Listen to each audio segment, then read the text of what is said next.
Hello friends, welcome to Net Forum. In this lecture, we will going to discuss the concept of singular value decomposition, which is one of the very important part of data analytics.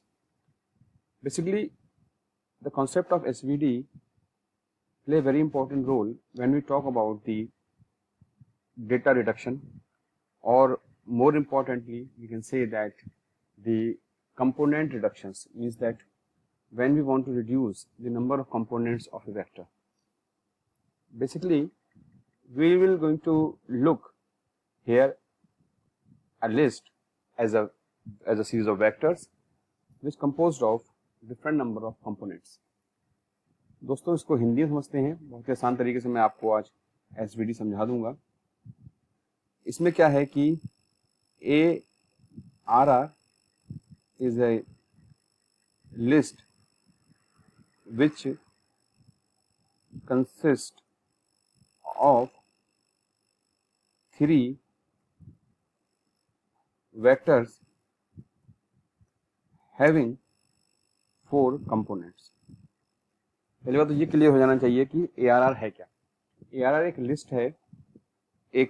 List है जो कि 3 vectors को दिखा रही है, ये V1, ये V2 और ये V3। इसके 4 कंपोनेंट्स हैं। कंपोनेंट मतलब फीचर्स, जिसकी कुछ वैल्यूज हैं 2.1, 2.2, 2.4, 4.6। ये अगर हम यूजर आइटम टेबल के साथ बात करें तो कोई यूजर है, यूजर 1, यूजर 2 और यूजर 3, उसने इन 4 मूवीज को सपोज रेटिंग दे रखी है आउट ऑफ 5। ठीक, तो ऐसा कुछ मान के चल रहे हैं। ठीक है, तो ये जो है यूजर नंबर 1 वेक्टर के कुछ फीचर्स हैं। सिमिलरली अब हम क्या करेंगे, अब हम इसको सिंगुलर वैल्यू डिकम्पोज करेंगे। अब आप मुझसे पूछेंगे भाई सिंगुलर वैल्यू डिकम्पोज आप क्यों करेंगे? तो सिंगुलर वैल्यू डिकम्पोज हम इसलिए करेंगे दोस्तों, ताकि हम इसमें से अनवांटेड जो आपके कंपोनेंट्स हैं उनको हम रिड्यूस कर सकें, उनको हम हटा सकें। देखिए, जो सिंगुलर वैल्यू डिकम्पोजिशन होता है उसमें जो मैट्रिक्स होती है, इसकी जो प्रीरिक्विजिट है, जाहिर सी बात है वो ये है कि आपको आइगन वैल्यूज और आइगन वेक्टर्स के बारे में पता होना चाहिए। तो मैं उम्मीद कर रहा हूँ कि अब आप ये लेक्चर जब पढ़ें तो आपको आइगन वैल्यू और आइगन वेक्टर्स के बारे में थोड़ा सा पता होना चाहिए। ठीक है, तो हम बेसिकली एसवीडी को यूज करते हैं डेटा रिडक्शन के लिए, और हम आइगन वैल्यूज प्रोड्यूस करते हैं, जो कि बेसिकली क्या दिखाता है, ये दिखाता है कि किसी भी वेक्टर की इंपॉर्टेंस कितनी है। ठीक है, तो जब भी कोई एक आपकी मैट्रिक्स है वो 3 पार्ट में टूटती है, U, सिग्मा और VT, where U is a user matrix होती है, sigma is a diagonal matrix होती है, और जो VT होती है वो आपकी एक और मैट्रिक्स होती है जो कि तरीके से कंबाइन करती है इन तीनों मैट्रिक्स को, और U और V दोनों जो है वो एक यूनिटरी मैट्रिक्स होती है। ठीक है, तो अगर मान लीजिए कि आपकी जो मैट्रिक्स है ARR, ये आपकी n/m डायमेंशन की है, तो जो U होगा वो आपका n/n डायमेंशंस का होगा, सिग्मा आपका जो है वो आपका n डायमेंशंस का होगा, और जो आपका V मैट्रिक्स है वो आपकी m/m डायमेंशंस की होगी। ठीक है, अब आप कहेंगे कि साहब ये ऑपरेशन परफॉर्म कैसे होगा और कैसे हम इसमें आगे बढ़ेंगे। तो आइए देखते हैं क्या करा मैंने इसमें। इसको, ये मेरे 3 वेक्टर्स थे, तीनों को मैंने एरे की फॉर्म में कन्वर्ट किया। उसके बाद मैंने उसको 3 पार्ट में तोड़ा, जो ऑटोमेटिकली SVD, जो कि एक फंक्शन है, और हम यहाँ कह सकते हैं कि एक यूटिलिटी है, जो कि आपकी लीनियर अलजेब्रा नाम के पैकेज के अंदर मिलती है, जो कि SciPy पैकेज के अंदर है। उसमें मैंने AR को पास किया। जब मैंने इसे प्रिंट करवाया तो ये 3 पार्ट में टूटा। देखिए, ये जो पोर्शन है ये मेरा U है।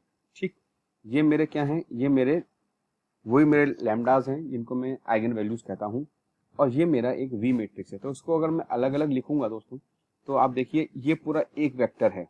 ठीक है, यानी कि मैंने लिखा है ना -0.529738 और -0.588508 ये पूरा इस तरीके से, this is x1, this is x2, this is x3। ठीक, सिमिलरली ये λ1, λ2 और λ3, इसी तरीके से ये V मैट्रिक्स है पूरी, जो कि आपकी एक m/m की मैट्रिक्स है। ठीक है, तो अब आप कहेंगे कि ठीक है साहब ये बात तो सही है, लेकिन इसका फायदा क्या हुआ?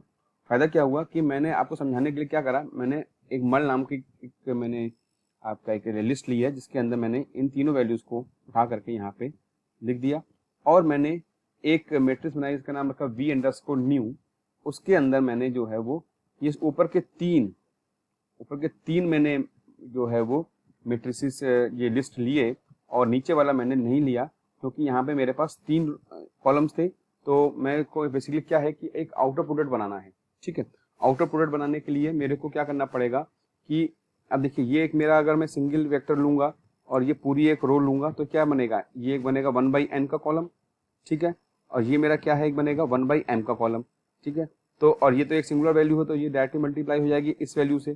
ठीक, इस वैल्यू से यानी ये जो वैल्यू है आपकी, ये कॉलम है x1, इससे ये जो आइगन वैल्यू है ये आपकी डायरेक्ट मल्टीप्लाई हो जाएगी और ये रो मल्टीप्लाई होगी आपस में। तो यानी कि मेरा जो पूरा जो आपका मल्टीप्लिकेशन का जो कंपोजिशन बनेगा वो बनेगा आपका 1 into n of user matrix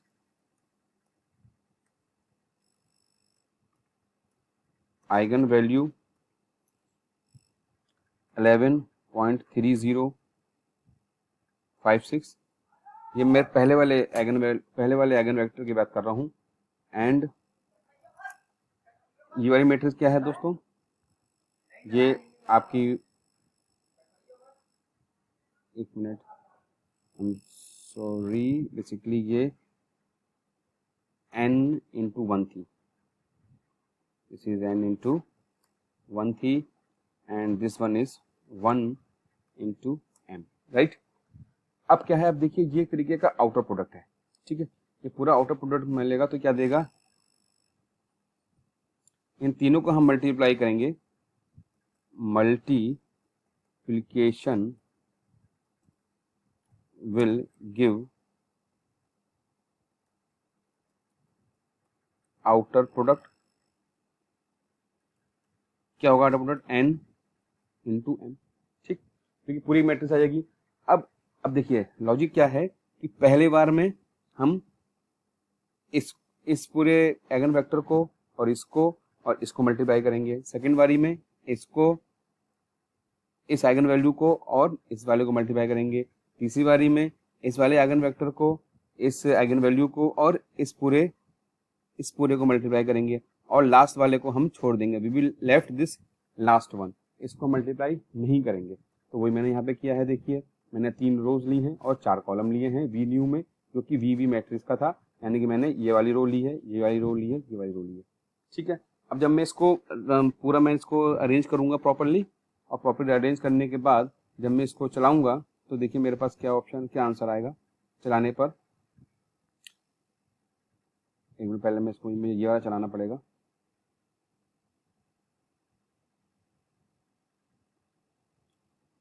you sign and, okay,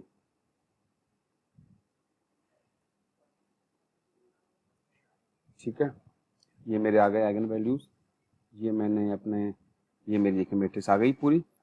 अब देखिए इन दोनों के बीच में आइए डिफरेंस देख लेते हैं। ये मेरी मैट्रिक्स आई है जो कि रिड्यूस मैट्रिक्स आई है। ठीक, रिड्यूस में क्यों कह रहा हूँ, मैं रिड्यूस इसलिए कह रहा हूँ क्योंकि ये पूरी मैट्रिक्स की वैल्यू देखिए और इस ऊपर वाली मैट्रिक्स की वैल्यू देखिए, लगभग एक ही जैसी है, ज्यादा डिफरेंस नहीं है। आप बाद में देख लीजिएगा। देखिए यहाँ पे 2.1 है तो यहाँ पे 2.09 आया है। ठीक, यहाँ पे 2.2 है तो 2.1 आया है। अब आप कहेंगे रिड्यूस क्यों है, मैं रिड्यूस इसलिए कह रहा हूँ दोस्तों कि आप ध्यान से देखिए, यहाँ पे n/n मैट्रिक्स m/m मैट्रिक्स थी, दिस वन वाज m/m। ठीक है, ये पूरी एंड के बाद ये पूरी m/m, तो मैंने लास्ट वाला जो है वो रो नहीं लिया है। इसका मतलब ये हुआ कि आप जो है वो इस वाले कॉलम को 4.6, 3.9 और 4.2 इस वाले कॉलम को रिड्यूस कर सकते हैं। यानी कि आप एक ऐसा आइगन वेक्टर बना सकते हैं जिसमें कि ये 3 कंपोनेंट ही हों, चौथे कंपोनेंट की जरूरत ना पड़े। इसीलिए आप जब लैम्डा को देखेंगे ध्यान से, तो लैम्डा को जब आप देखेंगे ध्यान से तो वहां पर जो है वो